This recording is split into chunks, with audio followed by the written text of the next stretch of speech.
আসসালামু আলাইকুম গাইস, এই মুহূর্তে আমি আছি পঞ্চগড় জেলার উত্তরে টুনিরহাট বাজারে।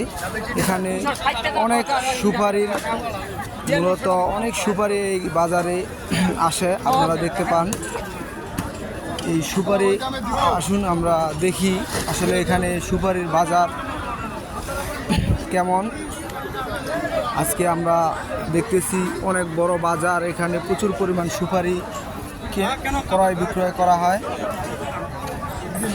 এখানে যারা গারস্থ আছে তারা এখানে সবাই আসে, আসার পরে এখানে পাইকাররা প্রায় এখানে 20 থেকে 30 কোটি টাকার এখানে প্রতি শুক্রবার এবং সোমবার এখানে হাট বসে। এটা পঞ্চগড়ের উত্তরে টুনিরহাট জেলা। আপনারা দেখেন সুপারিগুলো আসলে এখানকার আসলে রংপুরের সুপারি আসলে অনেক সুস্বাদু এবং রংপুরের সুপারিগুলো আসলে অনেক ভালো। এই জন্য এই সুপারিটার প্রচুর পরিমাণ চাহিদা এবং বিভিন্ন জায়গা থেকে এই সুপারিগুলো বিভিন্ন জায়গায় তারা দিয়ে থাকে। যদি কেউ নিতে চান অবশ্যই আমাদের স্ক্রিনে নাম্বার দেওয়া থাকবে, অবশ্যই আপনারা যোগাযোগ করবেন। চলুন আমরা আসলে কিছু পাইকারের কাছে